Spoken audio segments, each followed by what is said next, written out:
Shalom, selamat pagi, salam sejahtera bagi kita semuanya.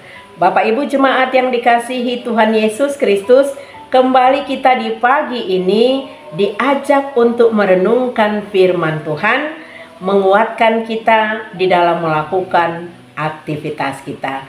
Mari kita satukan hati, kita berdoa. Bapa di surga, penuh kasih karunia, kami bersyukur Tuhan atas kebaikan Tuhan dalam hidup kami. Engkau adalah sumber keselamatan kami yang terus menuntun dan memberkati kami. Pagi ini kami mau kembali mendengarkan firman Tuhan. Buka hati dan pikiran kami ya Bapa, sehingga kami mengerti firman Tuhan dan melakukannya di dalam hidup kami. Kiranya Roh Kudus menolong kami. Amin. Firman Tuhan sebagai renungan di pagi ini diambil dari kitab Daniel 2 ayat 47. Berkatalah raja kepada Daniel, sesungguhnya lah Allahmu itu Allah yang mengatasi segala Allah dan yang berkuasa atas segala raja dan yang menyingkapkan rahasia-rahasia. Sebab engkau telah dapat menyingkapkan rahasia itu. Demikian firman Tuhan. Saudaraku, Bapak Ibu jemaat yang dikasihi Tuhan Yesus Kristus, di pagi hari ini kita mendengarkan firman yang diambil dari Daniel. Apa saja yang dapat kita pelajari dari Daniel ini? Yang pertama adalah bahwa ayat yang baru kita baca pada pagi hari ini adalah pengakuan Raja Nebukadnezar saat Daniel berhasil menyingkapkan dan menjelaskan arti mimpi raja. Perkataan raja tersebut adalah pernyataannya, pengakuannya bahwa Allah Bapa yang disembah oleh Daniel adalah Allah yang berdaulat dan tidak ada yang sebanding dengan Dia. Lalu saudaraku, kekuatan apakah yang dapat mengubah seorang raja besar seperti Nebukadnezar tersebut? Tentu saja berkat keteguhan iman Daniel dan doa-doanya yang dipanjatkannya kepada Tuhan. Daniel dikenal karena sangat konsisten dalam menetapkan komitmennya yang teguh untuk tetap setia kepada Tuhan dalam kondisi apapun. Daniel berani dan tidak takut walaupun taruhannya adalah nyawanya sendiri. Selanjutnya, Daniel bergaul akrab, membangun relasi yang baik dengan Tuhan melalui kehidupan doanya. Dia sangat disiplin dan teratur untuk berdoa kepada Tuhan. Alkitab mencatat 3 kali sehari ia berlutut berdoa serta memuji-muji Allah.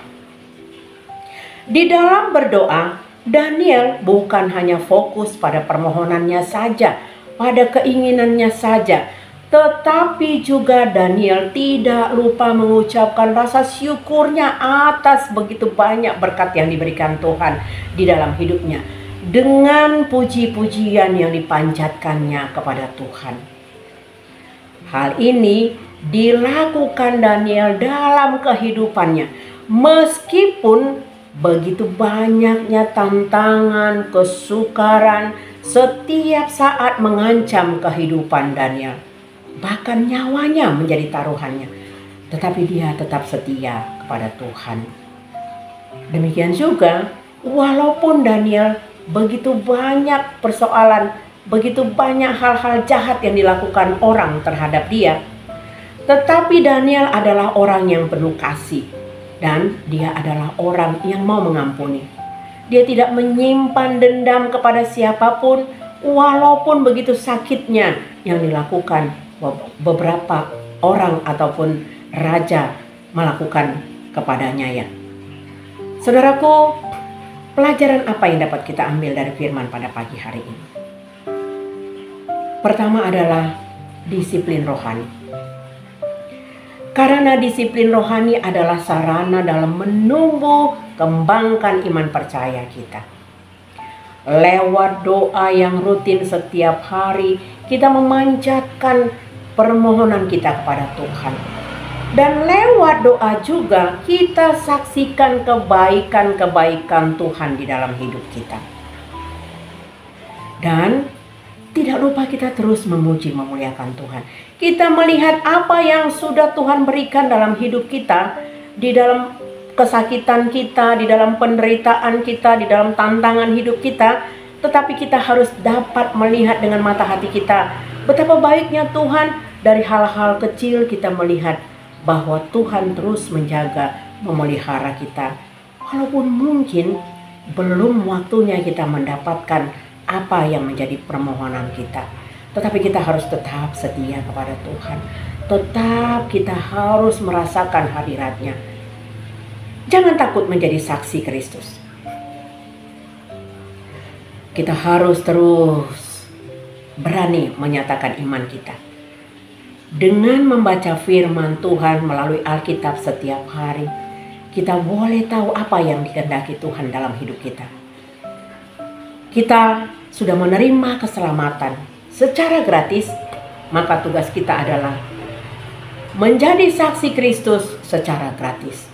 Jangan malu memberitakan Injil, sebab semua orang percaya dipanggil Tuhan untuk bersaksi. Kita harus memperkenalkan siapakah Yesus itu.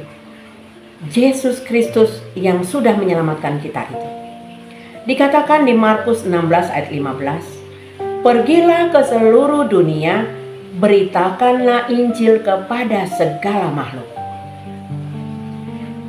Tidak dibatasi, untuk siapa saja orang-orang percaya yang sudah diselamatkan. Kita jangan malu dan jangan takut mengakui dan menyaksikan Yesus kepada orang lain. Bagaimana Daniel mempertaruhkan nyawanya dan imannya untuk tetap setia kepada Tuhan, dan dia dimenangkan. Kalau kita malu mengakui Yesus sebagai Tuhan kita, maka dia juga akan malu mengakui kita sebagai anaknya. Saudaraku, iman kita akan teruji lewat kedekatan kita kepada Tuhan. Melalui doa kita menjadi sahabat Tuhan, sebab Tuhan hanyalah sejauh doa.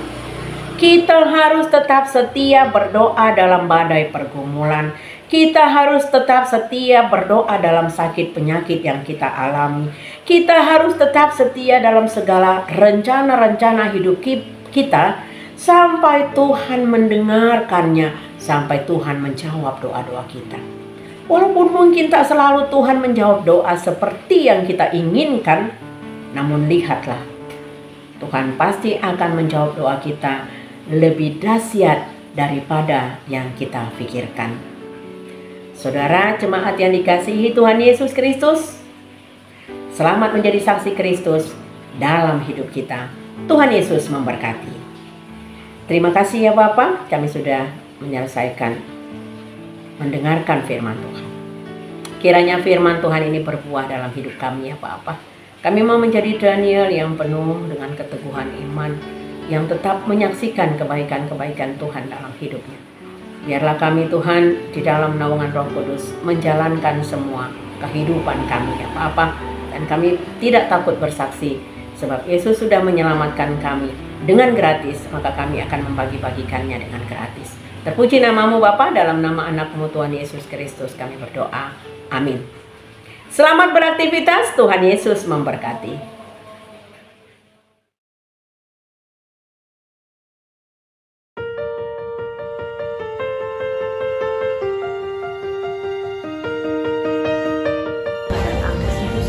Wah, Dak, tiket pesawat ke Bangkok bulan Juni only 1,5 juta PP.